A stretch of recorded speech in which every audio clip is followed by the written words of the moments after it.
como é que é feita a colonoscopia? Vamos falar um pouquinho sobre ela para a gente tentar desmistificar a colonoscopia. Eu acho que antigamente o exame era muito ruim. As pessoas elas não eram sedadas adequadamente, elas faziam o exame e sentiam dor, sentiam desconforto, iam para casa com desconforto. Então ficou na memória das pessoas que fizeram, ou as pessoas que fizeram contaram para as outras pessoas como era esse exame, e acabou ficando no inconsciente coletivo que esse exame é um exame desconfortável, ruim de se fazer. Mas como é que é feito hoje um exame de colonoscopia? Bom, a primeira parte do exame é um preparo. É claro, para a gente poder enxergar um intestino adequadamente, esse intestino tem que estar limpo, esse intestino tem que estar sem fezes. Então é necessário fazer um preparo. Existem vários tipos de preparo. Às vezes o paciente fala, mas o preparo eu já fiz esse exame, o preparo é muito ruim, de se fazer. E também aqui houve mudanças, não há mais um só tipo de preparo, não é o mesmo preparo que foi feito há 10, 15 anos atrás, já existem outros tipos de preparo. Então a ideia desse preparo é a pessoa tomar algumas medicações laxativas em casa, na grande maioria das vezes em casa, a menos que a pessoa seja muito debilitada, idosa, ela pode fazer um preparo no hospital, mas isso é raridade. Então a pessoa faz esse preparo em casa e esse preparo a pessoa vai várias vezes no banheiro, vai limpar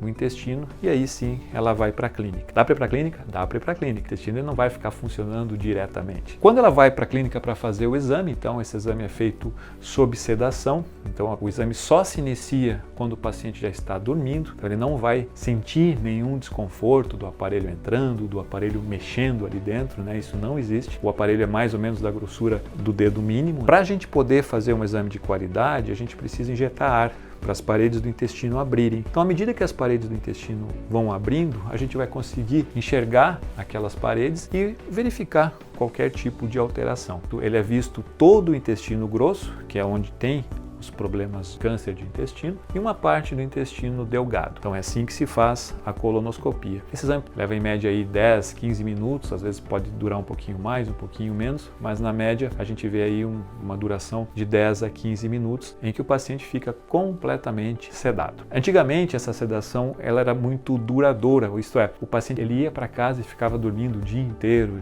alguns pacientes adoravam fazer o exame porque eles ficavam aquele dia todo dormindo. Hoje em dia já não é mais assim também. As medicações também melhoraram, então hoje as medicações que se usam, o paciente ele fica dormindo naquele período de tempo, mas depois ele já acorda. Claro, ele não vai para casa sozinho, tem que ir com o acompanhante, mas ele já tem uma recuperação muito melhor. E como eu falei, o exame não serve só para diagnóstico. Então, claro, ele vai diagnosticar, às vezes é necessário uma biópsia para mandar o material para análise, mas também ele vai tratar algumas vezes, principalmente, por exemplo, nesse caso dos pólipos. No caso do pólipo, quando eu detecto um pólipo, eu já vou lá e já vou retirar esse pólipo. E o exame da colonoscopia tem essas duas grandes vantagens, não só o diagnóstico, mas também a terapêutica, tratamento que a gente já pode fazer para o caso, por exemplo, do pólipo, como a gente está falando aqui.